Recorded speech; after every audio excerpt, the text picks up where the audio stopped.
সুপ্রভাত সবাইকে। আশা করি আপনারা সবাই ভালো আছেন। এখন ছাতু রান্না করছি।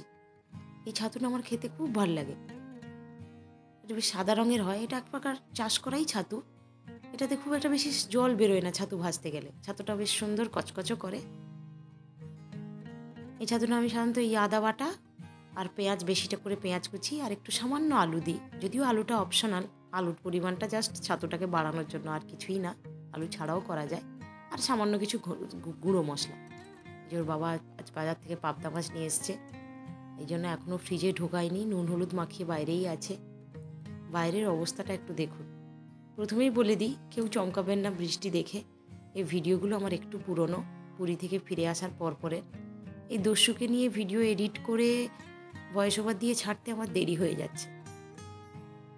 এটা প্রায় মার্চের শেষের দিকের কথা বলছি। এই যে বৃষ্টি, কাল রাত থেকে প্রচুর বৃষ্টি হয়েছে। যে আমার জবা গাছটা পুরো মাটিতে শুয়ে গেছে, এখনো বৃষ্টি হয়ে যাচ্ছে টিপটাপ। ওর বাবা আজকে ওই জন্য রেনকোট পরে গেল। সারাদিনই মনে হয় এরকম বৃষ্টি হবে। এই যে কি অবস্থা, জবা গাছটার একটা ফুল ফুটেছে, কতগুলো কুঁড়িও আছে। এত ঝড় হয়েছে যে গাছটাকে পুরো নামিয়ে দিয়েছে। বৃষ্টি হলে আমার এই যে দক্ষিণ দিকটা বেশ সুন্দর লাগে।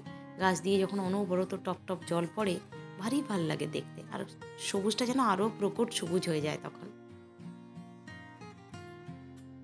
ছেলেটাও দাঁড়িয়ে দাঁড়িয়ে আমার বৃষ্টি দেখছে। আমি একটু রান্নার ফাঁকে চলে এসেছি। অনেকদিন পরে বৃষ্টি তো বেশ ভাল লাগছে। এটা যখন বর্ষাকাল শুরু হয়ে যাবে তখন আর বৃষ্টিকে একদম ভাল লাগবে না। ওই দেখুন আমার পাড়ার কুকুরটার অবস্থা, একদম ভিজে স্নান করে গেছে। না, ভেতরে যাই এবার, বাকি রান্নাগুলো শেষ করি। দাঁড়িয়ে থাকলে তার হবে না। সকালটা ঠান্ডা ঠান্ডা ছিল বলে ওকে একটু ফুল হাতা জামা পরিয়ে দিয়েছি। এই যে আলু পেঁয়াজ, আগে একটু আলু দিয়েছি তেলে, একটু ভাজা হওয়ার পর পেঁয়াজটা দিয়েছি। সাধারণত আলু আগে ভেজে তুলে রাখলে আরও ভালো, কিন্তু আমি একটু সময়ও বাঁচাবো আর একটু তেলটাও কম খরচা করব বলে একসাথেই আলু পেঁয়াজ দিয়ে দিয়েছি। আর সকাল সকাল ঘি করে নিয়েছিলাম। এখন এর যে দুধটা বেশ মোটা মোটা সর পড়ে। এবার সর খাওয়ার লোক তো কেউ নেই, না ওর বাবা খায় না আমার ছেলে খায়। আমার বাবা মা থাকলে বা খেয়ে নেয়, আমিও খেয়ে নিই মুড়ি বা ভাতে। কিন্তু অত মোটা মোটা সর খেলে আর দেখতে হবে না, একে তো মোটা, আরও ফুলে ঢোল হয়ে যাব। তাই আমি কি করি, সরগুলোকে জমিয়ে একটু ঘি করে নিই। মানে ঘিটা বেশ কাজে লাগে। কখনো বিরিয়ানি করলে বা এই যে হোমমেড পাপড়ি করলে তাতে ময়ান দিলে, বা নিমকি করলে ঘি ময়ান দিলে, নিমকি বা পাপড়ি যেগুলোই বানায় সেগুলো বেশ অনেক দিন সুন্দর থেকে যায়। এখনও গরম আছে, চাপাটা লাগাবো না, ওই জন্য ভেতরের দিকে ঠেলে দিই। দস্যুটা যদি টেনে দেয় তো এককে এক হবে। এই যে সমস্ত মশলা আমি দিয়ে দিয়েছি। বিশেষ মশলা নয়, হলুদ গুঁড়ো, লঙ্কার গুঁড়ো আর ধনে আর জিরে গুঁড়ো। এরপর একটু জল দিয়ে ছাতুটা দিয়েই শুকনো শুকনো করে নামিয়ে নেব। দিলেই আমার ছাতুর মশলা রেডি। উফ, এটা দিয়েই পুরো ভাত খেয়ে নিতে পারবো, এত ভালো লাগে আমার এটা খেতে। আর যে একটু তেল দিয়ে এবার একটু বেগুনটা ভাজছি। আজকে হবে পাবদা মাছের আলু বেগুন দিয়ে, কালো জিরে টমেটো দিয়ে পাতলা ঝোল।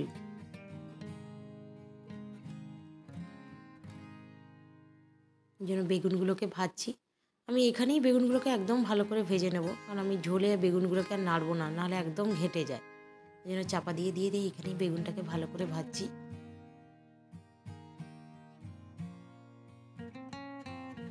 দেখেছেন, আমার ঘরে একটা চেয়ারও এরকম আস্ত থাকে না। ও নিয়ে আসবে চেয়ারগুলোকে, উল্টাবে, দিয়ে পাহাড়ের মতো তাতে উঠবে আর চাপবে।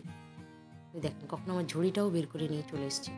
গোটা ঘর ময় রান্নার জিনিস, ওর খেলনা ছড়াছড়ি। আমরা এখানে প্রায় 3.5 বছর হতে চলে এসেছি। এখনও এই দস্যুটার জন্যই না একটা সোফা করে উঠতে পেরেছি আর না একটা ডাইনিং টেবিল। ও ডাইনিং টেবিলে এত দুষ্টু, ও ডাইনিং টেবিলে উঠে বসে পড়বে, তখন একে এক বিপদ হবে বলে ওর বাবা বলছে না, ও আর একটু বড় হোক তারপরেই করবো। এই একটা প্লাস্টিকের টেবিল আছে, যখন আমার বাবা বা আমার জেঠু ফেটু আছে যারা পা মুড়ে একদমই বসতে পারে না, বা আমার শাশুড়ি মা এলেও বসতে ওনারও খুব অসুবিধা হয়, তো বিশেষ কিছু লোকজন এলে তখনই টেবিলটাকে একটু মাঝখানে নিয়ে আসি, দিয়ে ওনাদের খেতে দিই। নাহলে আমরা নিজেরা একদম মাটিতে বসেই খাই এখন। আর ওর বাবা যখন একা খায় তখনই যা টেবিলে খায়। এই দেখুন কোথায় বল হারিয়ে ফেলেছি, এখন রান্নার মাঝে মাঝে বল খুঁজতে হবে। এই যে মাছ ভেজে তুলে নিয়েছি, এবার একটু তেলে সামান্য কালো জিরে আর একটা কাঁচা লঙ্কা ফোড়ন দিয়ে আলুটা দেওয়ার পর টমেটোটা দিয়ে নাড়ছি। একটু জাস্ট হালকা নাড়া নাড়া হয়ে গেলেই জল ঢেলে দেব। একটু সামান্য চাপাও দিয়ে দিই।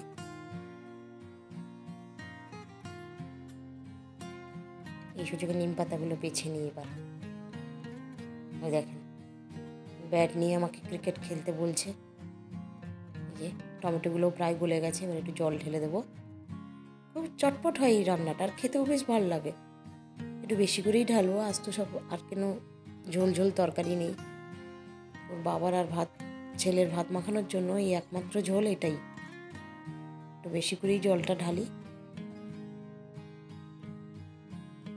লঙ্কাগুলোকে চিরিনি, চিড়ে দিলে আরও ভালো টেস্ট হয়, যেহেতু এটাতেই আমার ছেলেও খাবে, তাই লঙ্কাগুলোকে গোটাই রেখেছি। এদিকে সেকেন্ড ফুটের ভাতও আমার রেডি। আমি তো 1 ফুট ভাত করে চাপা দিয়ে রাখি।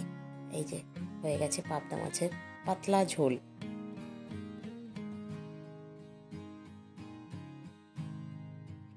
এবার শুধু নিম পাতাটাই ভাজা বাকি।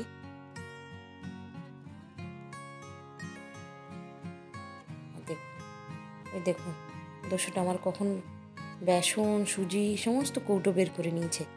এর চাপাগুলো যদি একটু এদিক ওদিক নাড়াচাড়া করে খুলে দেয়, তাহলে একটা আরেক কাজ বাড়বে আমার এখন।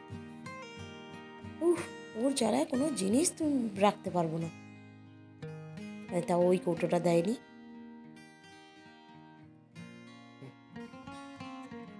ব্যাট এমন ঘোরাচ্ছে যেন মহেন্দ্র সিং ধোনি। না, নিম পাতাটা ভেজে নিই এবার। একদিকে ওর সাথে ব্যাট বল খেলতে হচ্ছে, আর একদিকে রান্না করছি। এরকমই হয় আমার প্রত্যেকটা দিন। কেউ যখন পাড়ার ছেলেরা আসে মাঝে মাঝে খেলতে, তখনই যা ও ভুলে যায় মাকে ডিস্টার্ব করতে। আর নাহলে ও একা থাকলে এরকম ওর জিনিস নিয়ে খেলবে, তারপরে লাস্টের দিকে এসে বলবে মা তুমি বল করো, আমি ব্যাট করছি। ও তো আর জানে না যে মায়ের হাতে কত কাজ, রান্না আরও কত কী সংসারের কাজ। ওর জন্য ও জানে ও মা ওর জন্য সবসময়ই ফ্রি, আর সেটাই বা স্বাভাবিক। না, একাধারে ওর সাথে খেলি আর একাধারে নিম পাতা ভাজি।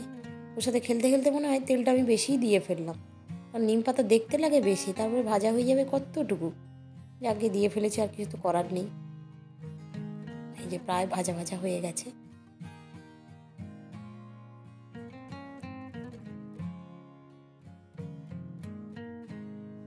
তোর বাবা এটা বেগুন দিয়ে খেতে বেশি ভালোবাসে, কিন্তু যেহেতু আজকে একটা আলাদা বেগুনের তরকারি করেছি, তাই আজ এটা শুধুই ভাজছি।